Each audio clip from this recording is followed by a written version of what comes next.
हाँ भाई, तो एक बार फिर से आप सभी का स्वागत है आपके अपने परिवार लोहागढ़ स्टडी पॉइंट में। और जैसा कि हमारी कक्षाएं अनवरत चल रही हैं, मुझे लगता है आप रेगुलर पढ़ रहे होंगे और क्लास ले रहे होंगे।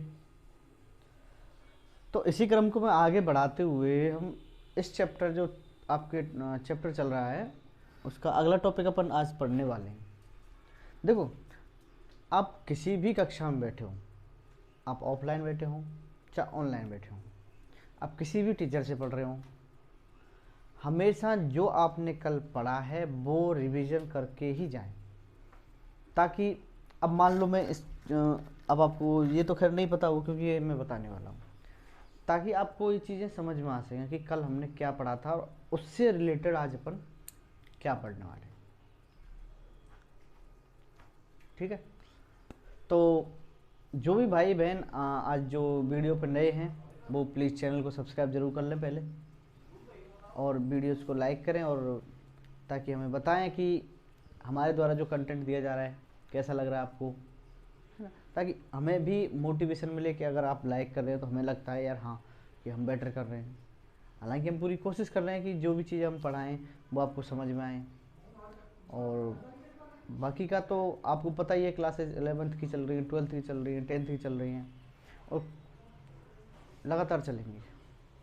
ठीक, आपको मैं एक आज एक कहानी सुनाऊंगा सबसे पहले, है ना। यानी कि ये तो मैं पढ़ाने वाला हुई हूँ, लेकिन उससे पहले आप 5 मिनट, एक स्टोरी है, बड़ी मज़ेदार है, इंटरेस्टिंग है। आप अपने फ़ोन को हॉरिजेंटल मोड पे बड़े आराम से रख देंगे और बड़ी आसानी से सुनेंगे। आप तो सोचना उस चीज़ के बारे में कि मैं क्या कहना चाह रहा हूँ उसके माध्यम से। मैं बात है, बहुत पुरानी बात है हालांकि। एक बालक होता है ना। किसी भी कारणवश वो बालक नहीं पढ़ रहा होता है और वो काम करता है एक बुक की दुकान पर। हाँ, लगा देते ना, जैसे बुक सेलर की दुकान पर लगा दिया है ना, तो ऐसे काम करता है। पता वो क्या करता था? वो रोजाना वहाँ पे बुक, वहाँ पे जल्दसाजी का काम होता था, यानी कि कवर लगाते थे वहाँ पे। वो वहाँ पे जो नई नई किताबें आती थी रोज़ उनको पढ़ता था, क्योंकि उसका इंटरेस्ट था कि मैं पढूं। लेकिन किसी कारण बस वो नहीं पढ़ पाया, चलो ठीक है। उस बालक ने लगातार सभी बुकें पढ़ी। दुकान पे बहुत सारी बुक्स आती हैं। धीरे धीरे उसका क्या है कि इंटरेस्ट पैदा हुआ इस चीज़ में, और वो चीज़ों को एक अलग तरीक़ा से सोचने लगा। उसका साइंस में इंटरेस्ट होने लगा। किसी एक महान वैज्ञानिक थे उस टाइम पे, हम्फ्री डेवी। आप स्टोरी को ध्यान से सुने। हम्फ्री डेवी की वो, आजकल क्या है, अपन जैसे आप मेरी वीडियो देख रहे हैं तो उस टाइम पे वीडियोज़ का सिस्टम तो था नहीं। वो उनको फॉलो करता था, यानी कि उनके द्वारा ली गई कुछ नोट्स होते होंगे, है ना, या फिर कक्षाएं होती होंगी, उनको लेता था रोजाना रेगुलर। लगातार कई साल गुजरे। उसने क्या कहा, क्या किया कि जैसे वो कहीं से क्लास ले रहा है या कहीं से मैटर इकट्ठा कर रहा है या फिर कहीं से पढ़ रहा है, उनके नोट्स बनाना स्टार्ट किए। अब नोट्स बनाने के बाद, अब उस टाइम पे उनको जो सबसे अच्छे जो थे, जिनको वो मानते थे, हम्फ्री डेवी जी, तो उसने वो नोट्स वहाँ पहुँचाया कि मैंने ये चीज़ पढ़ी है, ऐसे करके। पता है, हम्फ्री डेवी को वो पसंद आए बहुत कि यार बच्चा अच्छा है, पढ़ाई करता है। उस टाइम पे हालांकि वो बच्चा नहीं थे, लेकिन जब वो काम करते थे जल्दसाज की दुकान पे तो एक बच्चा ही थे, और इतने बड़े भी नहीं थे उतने छोटे भी नहीं थे। धीरे धीरे वो चल रहा था उनका सिस्टम, वो सीखने का प्रयास कर रहे थे। वो आदमी आज माइकल फेराडे के नाम से जाना जाता है। माइकल फेराडे, यानी कि अगर आप मुझे देख पा रहे हो, आप जितने भी उपकरण यूज कर पा रहे हो, अब जितनी भी ये लाइफ की भौतिक सुख सुविधाएं उनको देख पा रहे हो, किसकी बदौलत है? माइकल फैराडे की। क्योंकि उन्होंने ही बताया था, एक चुंबकीय प्रेरण होता है, मैं बताऊंगा उसको बाद में, आज अपन उसको भी कवर करेंगे। उन्होंने बताया, जैसे हम अभी पढ़ रहे थे ना चुंबकीय प्रभाव पिछले लेक्चर में, तो उससे रिलेटेड उन्होंने इतने प्रयोग किए, उन्होंने बताया कि विद्युत कैसे चली, विद्युत कैसे चुंबकीय प्रभाव उत्पन्न करता है। तो आप सोचो उस आदमी की क्या स्ट्रेटेजी रही होगी उस टाइम, जब वो पढ़ता नहीं था, उसके पास कोई डिग्री भी नहीं थी, ना उसने कहीं पे क्लासेस ज्वाइन की थी, ना ऑनलाइन पढ़ता था। उस बंदे ने खुद से सेल्फ स्टडी करके, और आज वो एक टॉप क्लास साइंटिस्ट थे, उस टाइम के टॉप क्लास। आज भी उनका नाम बड़े सम्मान से लिया जाता है, माइकल फैराडे। आप पढ़ें इन चीज़ों के बारे में, आप जानें कि किस तरह एक आदमी बिल्कुल जीरो से ऊपर तक जाता है। आप सीखें इन चीज़ों से। हालांकि हर आदमी माइकल फैराडे नहीं बन सकता, हर आदमी एक कलाम नहीं बन सकता, लेकिन हमारा प्रयास होता है कि हम अपनी तरफ से बेस्ट दें। आपका काम है, आप अपनी तरफ से बेस्ट दो। आपसे कहा जा रहा है पढ़ाई करो, तो पढ़ाई करो, मतलब करो। रही बात, अब ऐसा नहीं है कि मैं सभी बच्चों को एक साथ संतुष्ट कर पाऊँ, या मेरी बातें सभी को समझ में आने लगे।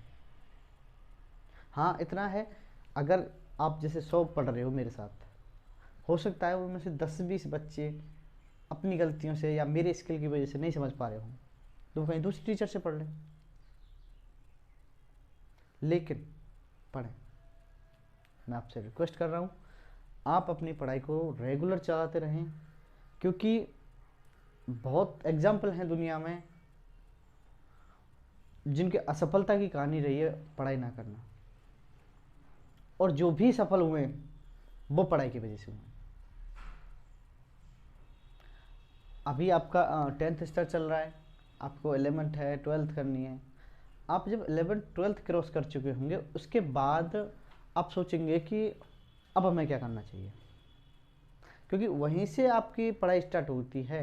यानी कि ये क्या, एक बेस है, और अगर आपने बेस कमज़ोर कर दिया ना, आप कितनी भी अच्छी बिल्डिंग बना लो, वो गिरेगी। आपका दायित्व है, आप पढ़ाई करें, आपका बेस मजबूत करें, आप 10th क्लास को इतना अच्छा तरीक़ा से पास करें कि आपके जो भी दोस्त हैं, भाई बहन, सगे संबंधी, जानकार, और हाँ कुछ आलोचक भी होते हैं, उनके लिए इतनी मेहनत करें कि वो कहें कि यार ये लड़की अच्छी है, ये लड़का अच्छा है, ये बहुत मेहनत करता है। तो मैं अपनी बात को आगे बढ़ाते हुए टॉपिक पर आता हूँ। कुछ लोगों को लग रहा होगा कि टाइम वेस्ट हो रहा है, ठीक है, तो मैं टॉपिक पर आने से पहले पिछला कुछ रिवाइज कराता हूँ हमेशा की तरह। तो मैं 2 मिनट और लूँगा आपका। देखो, हम पढ़ रहे थे विद्युत धारा के चुंबकीय प्रभाव, है ना? क्या पढ़ रहे थे अपन? विद्युत धारा के चुंबकीय प्रभाव। ये चैप्टर था हमारा कि विद्युत धारा जो है चुंबकीय प्रभाव कैसे दिखाता है, ये तो पढ़ रहे थे अपन। हमने बहुत सारे प्रयोग करे, यानी कि एक धारावाही चालक लिया, उसमें विद्युत का प्रभाव किया, उसने भी चुंबकीय प्रभाव दिखाया। हमने गोल बिल्कुल धारावाही चालक लिया, उसको कुंडली बनाई एक, तब भी उसमें अगर हम विद्युत धारा का चालन करते हैं तो चुंबकीय प्रभाव उसने प्रदर्शित किया। उसने भी बल रेखाएं बनाना स्टार्ट की। यानी कि ये सारी की सारी जो प्रोसेस थी, हम ये सिद्ध कर रहे थे कि हमारा जो विद्युत है, जो इलेक्ट्रिसिटी है, वो चुंबकीय प्रभाव दिखाता है या नहीं दिखाता है। हम सिर्फ ये प्रूव कर रहे थे। अब इसी क्रम को मैं आगे बढ़ा रहा हूँ, तो ये आज का जो टॉपिक रहेगा हमारा वो रहेगा विद्युत मोटर। अब देखो, मैंने पिछले वीडियो में एक बताया था लेफ्ट हैंड रूल वाला बताया था, ये आज काम आने वाला है। एक बार इसको मैं रिवाइज कर रहा हूँ। देखो, अगर ये मेरी बड़ी वाली उंगली है, यानी कि तर्जनी है, इसको मैंने FO लिखा था, है ना?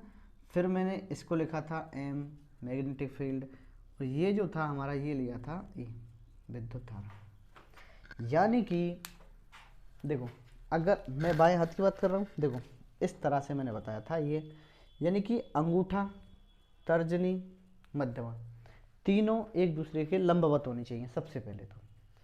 तो यदि किसी विद्युत धारावाही चालक में अगर यानी कि मैग्नेटिक फील्ड, देखो ऐसे ही है ना, यानी कि मैग्नेटिक फील्ड यानी चुंबकीय क्षेत्र इस दिशा में है ना, और विद्युत धारा इस दिशा में है, तो उस पर जो फोर्स लगेगा वो ऊपर की तरफ लगेगा।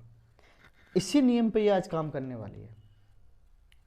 देखो एक बार मैं फिर से बता दूं, अगर देखो इस सर्किट में मैंने क्या बनाया है, ये मैं बाद में समझाऊंगा, आप पहले तो इस नियम के थ्रू इसको समझो। देखो मैंने क्या किया है, ये मैंने विद्युत परपथ लिया है कोई, ठीक है। मैंने बताया है कि हमेशा जो विद्युत है, इलेक्ट्रिसिटी है, वो प्लस से माइनस की हो जाती है, ऐसे जा रही है। अब देखो यहाँ गई, आप मेरे इसके साथ चलना, ठीक है। देखो ये यहाँ पे जा रही है, ऐसे जा रही है, फिर अंदर जा रही है सर्किट में, इधर गई, इधर गई, इधर ऐसे करके ये वापस आके वापस इधर, फिर यहाँ से ये इससे कनेक्ट है, ठीक है, और ये ऐसे करके वापस आई। ये क्या थी हमारी विद्युत। अब अगर मुझे पता है कि ये विद्युत धारा इधर जा रही है, तो ये कुंडली इधर जाएगी या इधर जाएगी, इधर जो बल लगेगा वो किधर लगेगा, ये मुझे जानना है, तो मुझे ये नियम पता होना चाहिए। और अगर आपने ये नियम नहीं पढ़ा है तो आपको ये समझ में नहीं आएगा। इसलिए एक बार आप वीडियो यहीं पे छोड़ के पिछली जो वीडियो है आप उसको जरूर देखें, ताकि ये चीज़ें आपको रिलेट हो सके। हालांकि मैं कोशिश कर रहा हूँ ये भी आपको दोबारा बता दूंगा, ठीक है। तो मैं आज का जो टॉपिक है हमारा वो पढ़ेंगे अपन, ये मैं उधर लिख लूँगा एक बार, है। आज पढ़ेंगे विद्युत मोटर काम कैसे करती है। मोटर देखी होगी आपने सबने, है ना, यानी कि हम पढ़ रहे हैं आज विद्युत मोटर, इलेक्ट्रिक मोटर पढ़ेंगे आज। देखो सबसे पहले तो इलेक्ट्रिक मोटर काम क्या करती है, एक दो चीज़ है, एक होता है हमारा जनरेटर यानी कि जनरेटर। ये विद्युत मोटर और जनरेटर काम क्या करते हैं आपको पता होगा। जो जनरेटर होता है शादी ब्याह में आपने देखा होगा, वो क्या करता है, जनरेटर जो है यांत्रिक ऊर्जा को विद्युत ऊर्जा में बदलता है। मतलब यानी कि जनरेटर से हम क्या प्राप्त करते हैं भाई, लाइट इलेक्ट्रिसिटी बनाते हैं। तो मैं कहूँगा कि ये जो जनरेटर होता है हमारा यांत्रिक ऊर्जा, अब यांत्रिक ऊर्जा कौन सी होती है कि यांत्रिक ऊर्जा को किस में बदल रहा है, ये विद्युत ऊर्जा में, ये विद्युत धारा में, कुछ भी कह लो, विद्युत धारा में बदल रहा है। इसका उल्टा है विद्युत मोटर का। मोटर का मतलब है ये विद्युत धारा को किस में बदल रहा है, यांत्रिक ऊर्जा में, मैकेनिकल एनर्जी। देखो पहले तो मैं चलो जनरेटर की बात कर रहा हूँ, यानी जनरेटर की आपने देखा होगा कोई बड़ी पार्टी, शादी ब्याह, है ना, उसमें हम जनरेटर लेके किस लिए आते हैं, ताकि अपन इलेक्ट्रिसिटी प्राप्त कर सकें। अपन क्या करते हैं, उसको स्टार्ट करते हैं पहले, यानी कि यंत्रों के द्वारा एनर्जी दी जाती है उसमें, यानी मैकेनिकल ऊर्जा उसमें दी जाती है। तो क्या होता है, विद्युत धारा उत्पन्न होती है। इसमें उल्टा है मोटर में, जैसे पानी की मोटर हुई आपकी, है, पंखा की मोटर हुई, कूलर की हुई, फ्रिज में होती है, कंप्यूटर में होती है, यानी कि जितनी भी घूमने वाली चीज़ें उनमें सब में क्या होती है, मोटर होती है। यानी कि उसमें अपन क्या करते हैं, जैसे पंखा ले लो आप, पंखे की मोटर है, सबसे पहले हम विद्युत धारा देते हैं, विद्युत धारा के बाद वो यांत्रिक ऊर्जा प्रदान करता है पंखा। लेकिन जनरेटर में क्या अपन डालते हैं, जैसे कि तेल डाला आपने, है ना, मिट्टी का तेल, पेट्रोल, डीजल, जिससे भी वो चलता है, उससे हमें क्या विद्युत धारा मिलती है। आजकल थोड़ा मॉडर्नाइजेशन थोड़ा ज़्यादा हो गया, यानी कि आजकल ऐसे जनरेटर हैं उन विद्युत ऊर्जा स्टोर करी जा सके, है ना, तो ऐसी बहुत सारी चीज़ें। लेकिन आज केवल अपन विद्युत मोटर के बारे में बात कर रहे हैं। तो सबसे पहले तो आपको पता होना चाहिए कि विद्युत यानी कि जो मोटर है वो काम क्या करती है। तो विद्युत जो मोटर है वो क्या काम करती है, विद्युत ऊर्जा को यांत्रिक ऊर्जा में परिवर्तित करती है। अब ये देखो, एक तो विद्युत मोटर और एक विद्युत जनरेटर आपको इतनी आसानी से समझने हैं, और ये डेफिनेटली एक क्वेश्चन में से कोई ना कोई आ जाता है, या तो सर्किट बनाने को लेकर, या फिर इसको पूरा बड़ा क्वेश्चन आ जाता है पूरा, है ना। और यानी कि आपको दो चीज़ें तो इतनी इंपॉर्टेंट समझनी है कि ये आपको भूले नहीं। अब देखो मैं अपने एक्सपेरिमेंट पे आ रहा हूँ। मेरे से ध्यान से सुनते जाना, आराम आराम से। देखो सबसे पहले मैं क्या कर रहा हूँ, दो मैंने ली चुंबक हैं, कि ये इसका एन पोल है, ये इसका एस पोल है, यानी कि किसी चुंबकीय क्षेत्र हो गया ना, ये चुंबक के जो बीच में जो क्षेत्र उत्पन्न होता है उसे चुंबकीय क्षेत्र कहते हैं। ठीक है, इस चुंबकीय क्षेत्र के अंदर मैंने कोई कुंडली रख ली ए बी सी डी।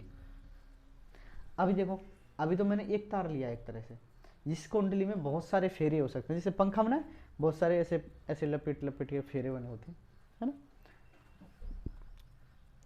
अब ये क्या है, चुंबक है, इसके बीच में चुंबकीय क्षेत्र, इस चुंबकीय क्षेत्र के बीच में मैंने ए बी सी डी करके एक कुंडली रख रखी है। क्लियर है। अब देखो ये जो कुंडली है, ये मेरी कुंडली मैंने देखो यहाँ से ये एक्स से जोड़ दी और ये वाई से जोड़ दी, यानी ये एक्स वाई क्या है, दोनों ब्रश है, यानी कि इनके अंदर से इसमें विद्युत आएगी, है ना। तो ये क्या है, हमारी ब्रश है। अब देखो जो मैं रेड रेड कर रहा हूँ, ये जो मैं कर रहा हूँ, इनको कहेंगे अपन विभक्त बल है, यानी कि स्प्लिट करती हैं, ये इधर से इधर हो जाती हैं, इधर से इधर हो जाती हैं। होती कैसे मैं बताऊंगा, है ना। यानी कि जैसे ये दो हैं, अब ये ऐसे घूम गई, ऐसे घूम गई, ऐसे घूम गई, ये घूमती रहती हैं, ये स्प्लिट करती हैं, तो बुरसों से ये दोनों जुड़ी रहती हैं। अब यहाँ पे देखो बुरस भी चालक होती हैं और ये जो स्प्लिट हैं ये भी चालक होती हैं, यानी इन दोनों में इलेक्ट्रिसिटी आ सकती है। ठीक है, इनके नीचे जो कुचालक पदार्थ लगा होता है, यानी कि इनके नीचे एक, ताकि ये धुरी से टच नहीं करें, यहाँ पे ऐसे करके कुचालक पदार्थ होता है दोनों के साइड में, ताकि ये जो धुरी है इसको ये टच नहीं करें, है ना। अब देखो, अब मैंने जैसे क्यू ऊपर है, एक पी नीचे की साइड में ले रखा है ना। अब देखो मैं इसको अब शुरुआत कर रहा हूँ। सबसे पहले मैंने क्या किया, मैंने कुंजी लगाई, ठीक है, ये कुंजी लग गई।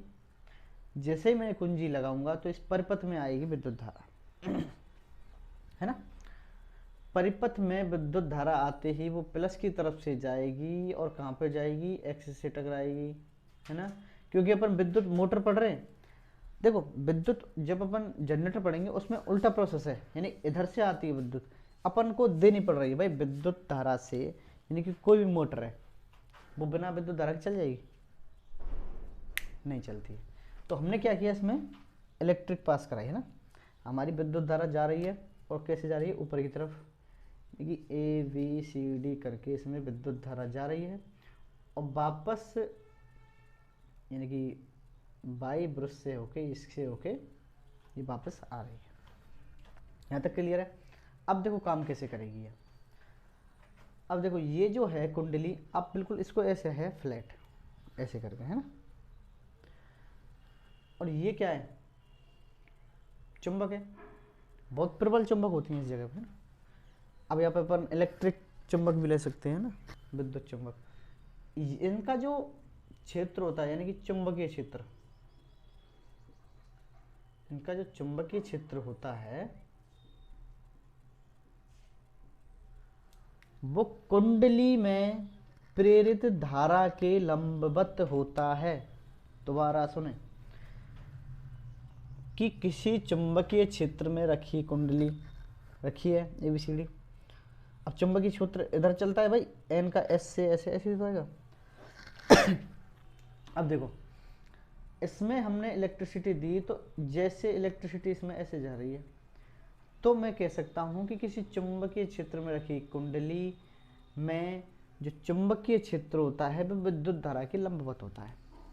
अब जैसे ही जो चुंबकीय क्षेत्र है विद्युत धारा के लंबवत होता है तो ये गति करने लगती है, रीजन है, क्या करती है, गति करती है। अब गति करती कैसे, देखो मैंने फ्लेमिंग वाम हस्त नियम पढ़ाया था, राइट लेफ्ट हैंड लॉ। मैंने कहा था कि अगर, मैंने ये बताया था FOME, ये बताया था, ये क्या था, फोर्स, मैग्नेटिक फील्ड और इलेक्ट्रिक करंट। मैंने बताया कि देखो ये मैंने ऐसे कर लिया कि अगर किसी धारावाही चालक में ये दिशा है हमारी मैग्नेटिक फील्ड की और ये जो दिशा है वो धारा की है, तो बल किधर लगेगा? ऊपर की तरफ लगेगा। अब सोचो, ये है हमारी विद्युत धारा।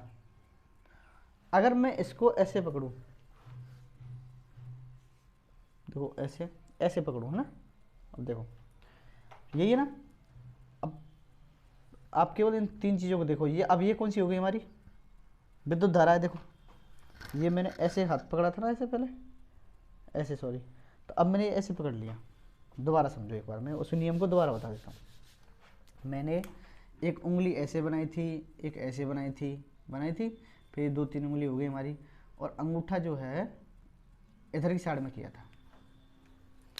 इधर मैंने फोर्स लिया था, इधर मैंने मैग्नेटिक फील्ड लिया था, इधर इलेक्ट्रिक करंट लिया था। देखो अब इसमें मैंने, देखो ये क्या है? विद्युत धारा है। आपको अपनी उंगली देखनी है कि ये क्या है? फोर्स है। अंगूठा क्या है? फोर्स है। अंगूठा से क्या लगता है? फोर्स लगता है। ये क्या होता है? Magnetic field. फर्स्ट फिंगर होती है मैग्नेटिक फील्ड, और जो मिडिल फिंगर है ये वाली, ये कौन सा है? ये हमारे विद्युत की धारा। अब देखो, अब ये जो विद्युत धारा है, मैं इसकी सीध में इसको ले जा रहा हूँ। देखो गई,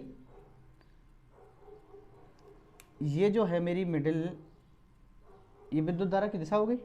और देखो मैग्नेटिक फील्ड है ना, ये इधर से इधर, इधर से इधर, तो इस कुंडली पे जो बल लगेगा हमारी अंगूठा की साइड में, यानी कि बोर्ड के अंदर की तरफ लगेगा। आया कुछ समझ में? एक बार फिर से देखो, ये जो मेरी मिडिल फिंगर है, ये है हमारा इलेक्ट्रिक करंट। अब केवल इसको याद रखो, जब मैं इसको इसके पैरेलल रख रहा हूँ कि भाई देखो ये ऐसे जा रही है, तो इसको भी मैंने ऐसे ही जा रहा है, करंट ऐसे जा रहा है, और करंट ऐसे जा रहा है, और विद्युत क्षेत्र की दिशा ऐसी है इधर की तरफ। देखो ये मैं पहले ही बता चुका हूँ। तो इस पर जो फोर्स लगेगा वो अंदर की तरफ लगेगा। ये अंगूठा जिधर जा रहा है ना, तो फोर्स किधर लगेगा? अंदर की तरफ। अब जैसे इस पर फोर्स लगेगा, ये पार्ट नीचे की तरफ जाएगा और ये पार्ट ऊपर की तरफ आएगा। देखो इसमें समझने के लिए ऐसा कुछ है नहीं, है ना? अगर आपको फिर भी ये समझ में नहीं आया तो एक बार वापस कर लेना वीडियो को, है ना? मैंने इस नियम को लगाया है कि ये विद्युत धारा है, इस दिशा में जा रही है, मैग्नेटिक फील्ड इस उंगली की साइड में जा रहा है, तो फोर्स इधर लगेगा। अब जैसे ही फोर्स इधर लगेगा तो ए बी की जो साइड है अंदर की तरफ जाएगी और सी डी की साइड ऊपर आएगी। अब देखो जैसे कि यहाँ पे ये ले लिया मैंने, है ना? ये मेरी कुंडली है। अब मेरा जो बल लग रहा है वो ऐसे लग रहा है, यानी कि ये ए बी दिशा है, ये सी डी है, तो ऐसे लग रहा है, यानी कि ए से बी की तरफ ऐसे ऐसे ऐसे घूमेगा ये। अब ये ऐसे घूम गया, है ना? यानी कि सी डी इधर आ गई और ए बी इधर आ गई, घूम गई। अब जैसे ही ये कुंडली घूमेगी तो धारा की दिशा भी बदल जाएगी। कैसे? अब देखो मेरी ये कुंडली ऐसे थी, अब ऐसे हो गई, है ना? तो ये क्या है? चेंज होती रहती है। तो इस तरह विद्युत जो मोटर है हमारी काम करती है ना? आपको मैं क्या करूँ इसमें, एक बार इसको स्क्रीनशॉट ले लो, है ना?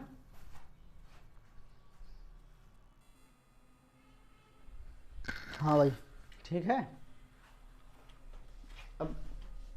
अब भी कोई ऐसा है जिसकी समझ में नहीं आया है? एक बार और बता दूं? देखो ज़्यादा चैप्टर शायद कल आपका ख़त्म हो जाएगा ना, क्योंकि एक मोटर है और एक और टॉपिक है, यानी कल आपका चैप्टर हो जाएगा, तो इसलिए मैं एक बार और इसको डिटेल में बता देता हूँ आपको, ठीक है? देखो शुरू से बता रहा हूँ बिल्कुल, कि सबसे पहले कोई विद्युत चुंबकीय क्षेत्र लिया, या फिर मैंने NS2 वो ले लिए पोल, है ना? इस चुंबकीय क्षेत्र में मैंने एक कुंडली रखी ABCD, ठीक है, लिख सकते हो। उस ABCD कुंडली को मैंने XY ब्रश से जोड़ दिया, जो कि चालक ब्रश है। ये XY ब्रश P और Q बल से जोड़ दी, देखो जुड़ रही हैं, एक P और Q, यानी कि ये होती हैं विभक्त बल। अब विभक्त बल होती कहाँ है वो भी मैं भी बताऊँ, है ना? फिर विभक्त बलों के नीचे एक कुचालक पदार्थ लगा देते हैं, यानी एक पट्टी लगा देते हैं कुचालक, ताकि धुरी उसको टच ना करे, ठीक है? अब देखो, अब मैं प्रोसेस कर रहा हूँ कि मैंने इसमें इलेक्ट्रिसिटी दी, है ना? तो इलेक्ट्रिसिटी कैसे जाएगी? ABCD की तरफ जाएगी, ठीक है? अब जैसे मैं इसमें इलेक्ट्रिसिटी दूंगा और ये विद्युत चुंबकीय क्षेत्र है, तो उसके लंबवत जाएगा। और मैंने कल एक नियम बताया था कि यदि देखो इस नियम से कि यदि विद्युत धारा की दिशा इधर है और चुंबकीय क्षेत्र की दिशा इधर है, तो इसमें जो बल लगेगा अंदर की साइड में, अंगूठा की साइड में लगेगा। ठीक है, तो ये ऐसे घूम जाएगी। बात पहली समझ में आई। अब देखो ये ऐसे घूम गई। अब मैं एक बार और इमेज बना रहा हूँ, ये किसका, ये N, ये S। अब ये घूम गई है ना, ये कुंडली में इसको घुमा रहा हूँ। ठीक है, अब ये क्या, ए भी इधर आ जाएगा, यानी कि C D A B घूम गई। देखो जैसे इसमें मैंने विद्युत धारा का प्रवाह किया, मैग्नेटिक फील्ड इसके लंबवत होने के कारण ये इसमें घुमावा जाएगा। कैसे, इस नियम के थ्रू। ठीक है, यानी कि जो ए बी साइड है वो अंदर की तरफ और सी डी साइड बाहर की तरफ आएगी। अब ये ऐसे हो गई, यानी कि सी डी इधर आ गई, बी इसमें आ गई, है ना। अब क्या होगा, पहले जो हमारी इलेक्ट्रिसिटी ऐसे गई थी, तो पहले ये एक्स से टच कर रही थी और ये, यानी कि ए बी भुजा एक्स से टच कर रही थी और सी डी भुजा वाई से टच कर रही थी।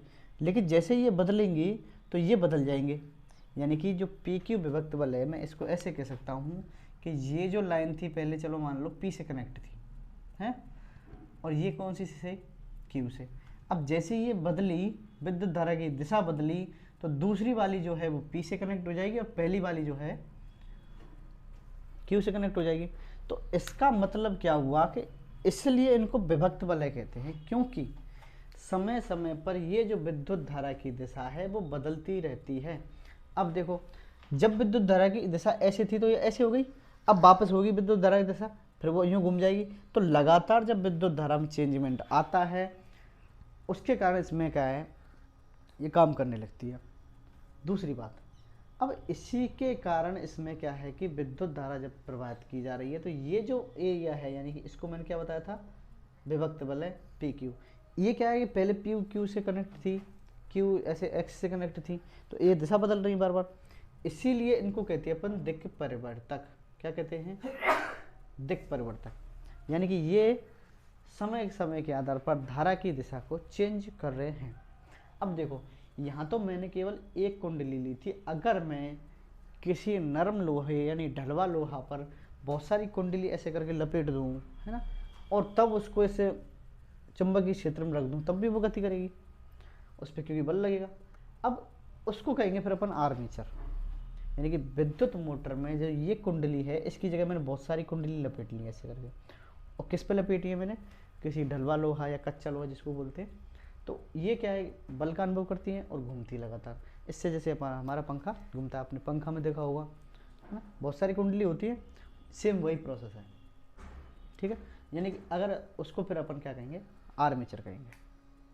क्लियर है यहाँ तक। देखो अब इस चैप्टर में एक तो रह गया आपका अन्योन्य प्रेरण, एक रह गया है विद्युत मोटर, हो गई जनरेटर यानी कि जनित्र, दो चीज़ रह गई है इंपॉर्टेंट, है ना। तो मैं थोड़ा सा आज आपको बता दूं अन्योन्य प्रेरण क्या होता है ना। और क्योंकि अगर मैं आज इसको बता दूं जैसे कि जनरेटर को, तो जनरेटर में भी इतना टाइम लगेगा, वीडियो थोड़ी लंबी हो जाएगी। अब जनरेटर पढ़ने से पहले हमें अन्योन्य प्रेरण आना जरूरी है, यानी कि अन्योन्य प्रेरण होता क्या है वो देखते हैं अपन। देखो मैंने अभी बताया था माइकल फैराडे के बारे में। अन्योन्य प्रेरण क्या होता है, अन्योन्य प्रेरण मैंने सबसे पहले, जैसे मैंने पहले एक गत्ता लिया था, गत्ते पे मैंने एक कुंडली लपेट ली, है ना, ठीक है, एक गत्ता पे लपेट रही है ये, है ना। और यहाँ मैंने ले ली एक चुंबक, क्या लिए है, एक चुंबक, इसका एन पोल साउथ पोल, और इसको मैंने जोड़ दिया गैल्वेनोमीटर से। पहले तुमने वोल्ट मीटर पढ़ा होगा, अमीटर पढ़ा था, है ना, और ये है गैल्वेनोमीटर। इसका यूज क्या होता है, देखो गैल्वेनोमीटर का, यानी कि इससे हमें ये पता चल जाता है कि किसी परिपथ में विद्युत आ रही है कि ना आ रही, या फिर इसमें कोई मूवमेंट हो रहा है कि ना आ रहा। इकाई तो पता पड़ेगी अपने, ये पता पड़ेगी साहब गैल्वेनोमीटर से। अब देखो ये मैंने एक गत्ता बना लूँगा, ठीक ठाक लगेगा, है, ये चलो एक गत्ता से भी लपट रही है ये, है, चलो, है ऐसे। अब जैसे अभी इसमें कुछ नहीं है ना, ये नॉर्मल है, यानी कि इसकी जो सुई है बीच में बिल्कुल नॉर्मल स्थिति में है ना। अब ये जो चुंबक है मैं इसको थोड़ा सा इधर लेके आऊँ तो या तो ये इधर की तरफ मुड़ जाएगी या फिर इधर की तरफ मुड़ जाएगी। यानी कि जैसे मैं किसी कुंडली के पास किसी चुंबक को लेके आ रहा हूँ तो उसमें विद्युत धारा का थोड़ा सा पता चल रहा है कि कुछ मूवमेंट हो रहा है। अगर मैं इसको थोड़ा सा दूर ले जाऊँ तब भी अचानक से यही प्रोसेस होती है। अगर मैं इसको स्थिर रखूँ, यानी चुंबक यहीं की यहीं रखी है, बिल्कुल ये भी कुंडली यहीं की यहीं रखी है, तो इस जो गैल्वेनोमीटर है इसमें कोई चेंजमेंट नहीं आता है। यानी कि मैं कह सकता हूँ कि इसमें जो अपन मूवमेंट करेंगे या फिर इसमें मूवमेंट करेंगे तो क्या होता है, इसमें विद्युत धारा का प्रवाह होने लग जाता है। इसके लिए एक और आपके लिए एक और एक्सपेरिमेंट है, वो और बता देता हूँ, है ना। फिर कल अपन जब पढ़ेंगे तो इसको एक बार और बता दूंगा ताकि जो जनरेटर है आपको अच्छी तरह से समझ में आ जाए। देखो अब मैं क्या कर रहा हूँ, मैं ले रहा हूँ, चलो ये मैंने कोई एक तरह से गत्ता ले लिया,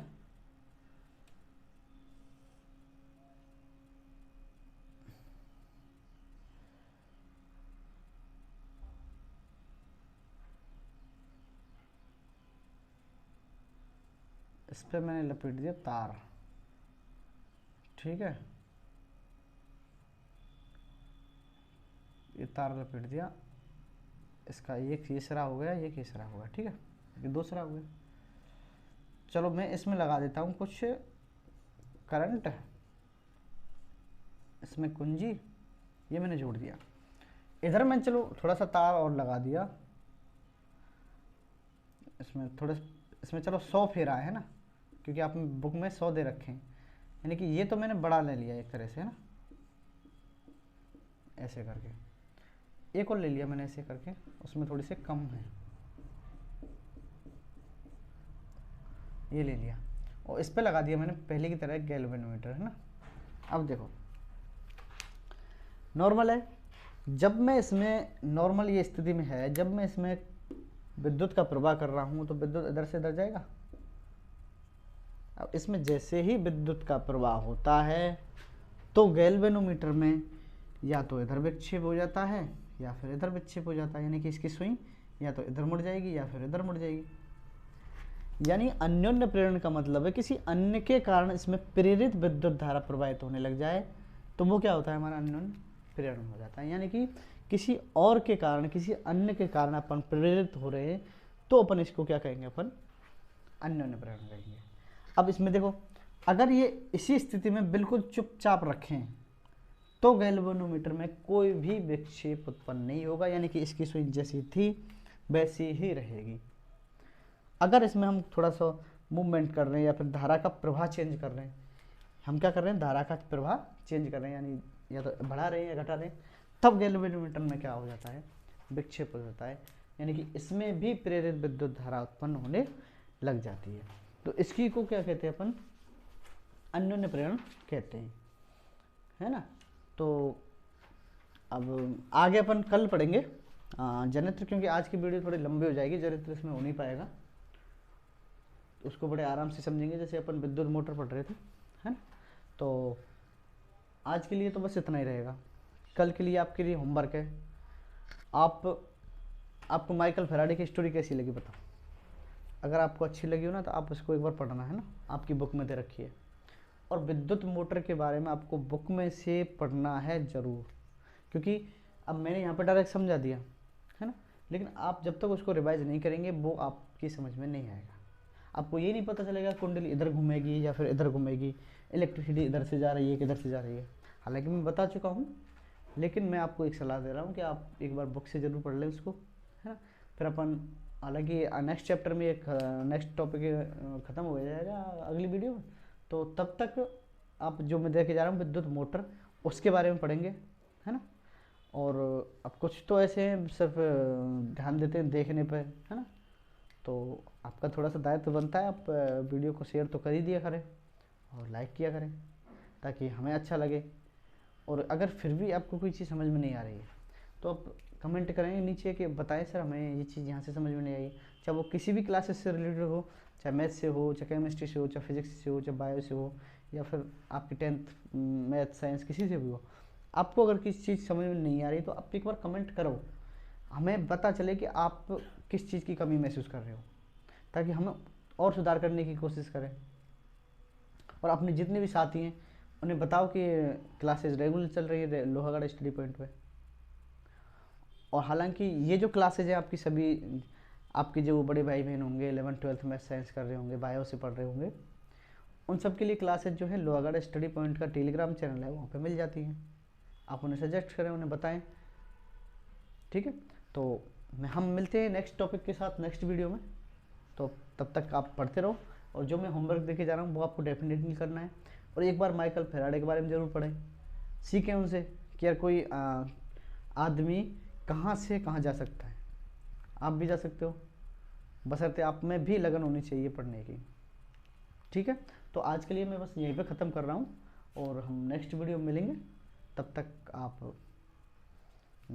अपना काम करते रहें और पढ़ते रहें, और वीडियो को लाइक शेयर तो सब्सक्राइब करेंगे ज़रूर, क्योंकि आपका भी दायित्व बनता है हमारे प्रति, ठीक है।